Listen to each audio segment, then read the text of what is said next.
হবে সবাই মিলে। মায়া আমার সুন্দর দেহ করে দিল বলল দিল না, ওরে সুন্দর দেহ করে দিল বলল দিল না।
আমার বুকের সুধা পান করাইয়া বলল না, ওরে বুকের সুধা পান করাইয়া বলল না।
তো লেখক বলছে, ওরে নকুল বলে মা ছাড়াইয়া আপন কেহ নাই, ওরে নকুল বলে মা ছাড়াইয়া আপন কেহ নাই। আসতে তাই শুধু কি মা বাবার কি কোনো অবদান নেই? বাবার অনেক অবদান আছে। তাই কি বলছি, ও যারা বাবা মাকে ভালোবাসো না, আরে তারাই আমার গান শোনো না। যারা বাবা মাকে অবহেলা করো,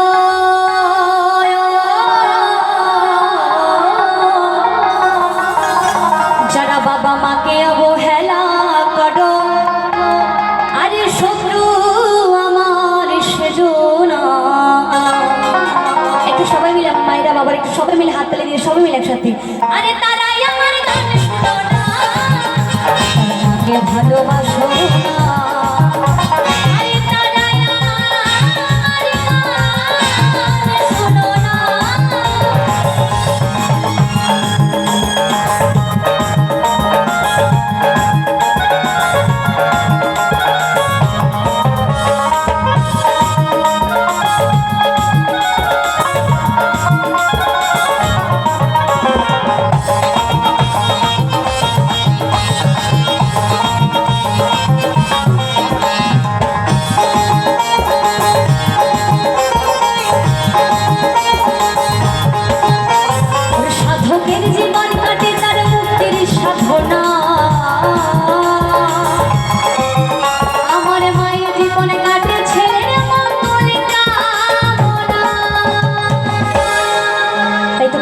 কথা তাই না?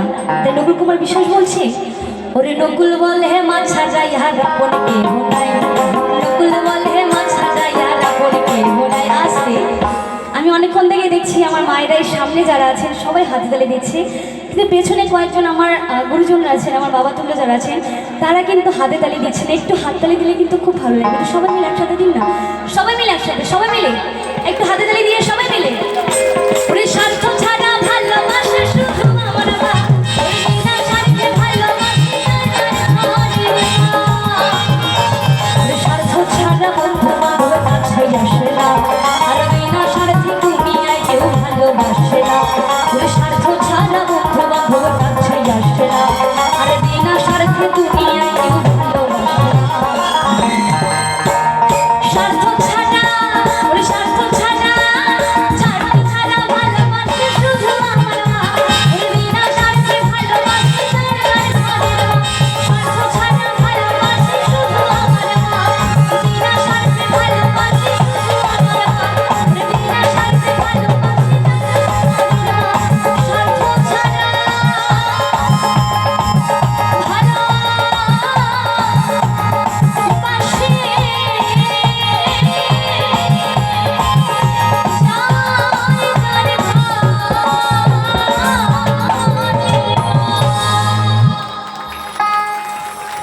ধন্যবাদ সকলকে, অনেক অনেক ধন্যবাদ।